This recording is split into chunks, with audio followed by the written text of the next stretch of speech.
छत्तीसगढ़ के इतिहास में पहली बार अवैध पीडीएस सरकारी चावल का परिवहन करने वालों पर कार्रवाई नहीं हुई है। जानकारी के अनुसार राजनांदगांव जिले में एसडीएम डोंगरगढ़ द्वारा अपनी टीम के साथ 25 मई को डोंगरगढ़ चिचोला मार्ग पर जांच के दौरान वाहन में 50 कट्टा चावल पाया जाता है।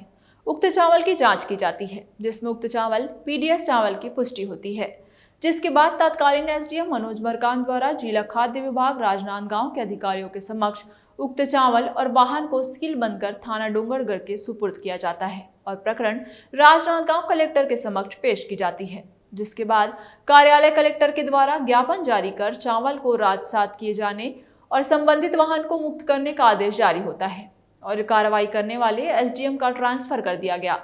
ऐसे में अब कई सवाल खड़े हो गए हैं, क्योंकि छत्तीसगढ़ में पूर्व में जब पीडीएस का चावल अवैध तरीके से पाया गया तो संबंधितों पर तत्काल पुलिस कार्रवाई कर जेल भेजा जाता रहा है, लेकिन राजनांदगांव जिले में चावल को राजसात कर वाहन को छोड़ दिया जाता है। किसी पर कोई कार्रवाई नहीं की जाती।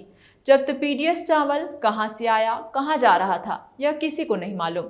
सूत्रों से मिली जानकारी के अनुसार यह चावल किसी मुकेश अग्रवाल की दुकान से किसी पूंजीपति के राइस मिल जा रहा था तथा राजनीतिक दबाव के चलते इन पर कोई कार्रवाई नहीं की गई। अब देखने वाली बात यह है कि भविष्य में इस तरह से अवैध तरीके से सरकारी चावल का परिवहन करने वालों पर शासन प्रशासन क्या कार्रवाई करेगी।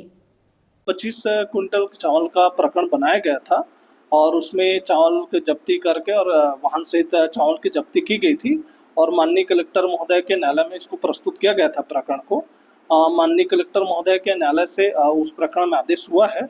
उस प्रकरण में 25 कुंटल जो चावल जब्त किया गया था उसे राजसात किया गया माननीय न्यायालय द्वारा। चावल पीडीएस के पाए जाने के कारण ही माननीय न्यायालय द्वारा उसे जब्ती की गई था। उसमें जिस सब से जब्ती वहां से रिपोर्ट आया था उस आधार पे 25 कुंटल चावल है और 50 कट्टे में था वो। जैसे प्रकरण में सुनवाई में आया है उसमें प्रकरण में मतलब जिस टाइप से प्रतिवेदन प्राप्त हुआ था उसमें आधार पे चावल को जो है बीच रास्ते में जो है जब्त किया गया था। जिस तरह से खाद्य विभाग और स्थानीय प्रशासन शासन के द्वारा किस तरह से भ्रष्टाचार करके अपने करीबियों को लाभ पहुंचाया जाता है वह राजनांदगांव जिले में देखने को मिल रहा है।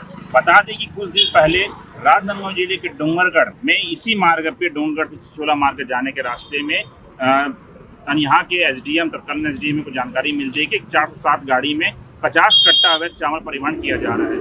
बाकायदा वहाँ तत्कालीन एसडीएम के द्वारा तहसीलदार के द्वारा साथ मिलकर उन्होंने पुलिस के साथ मिलकर गाड़ी को रोका और यह पाया कि उसमें पीडीएस के चावल को अनिवार्य तरीके से परिवहन किया जा रहा है। परिवहन किया जा रहा है जिससे यहाँ के तत्कालीन एसडीएम ने उस पर सील जब्त कर बाकायदा थाने में सुपुर्द किया, साथ ही उसमें सील किया गया और उसके 1 महीने के बाद जब जानकारी यह मिलती है एक लेटर जारी होता है जिसमें यह लिखा रहता है कि कलेक्टर के अनुमोदन से उक्त गाड़ी को छोड़ दिया जाता है और जो जब्त चावल था उसको राजसात करने का आदेश दिया जाता है।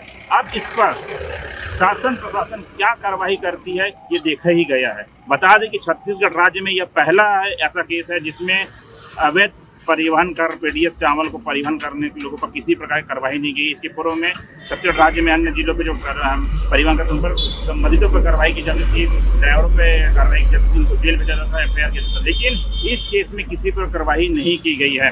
अब देखने की बात यह है कि क्या यह सिलसिला लगातार जारी रहेगा, इस पर रोक लगेगी। मैं रफ्तार मीडिया से विलास जाऊंगा, राजनांदगांव छत्तीसगढ़।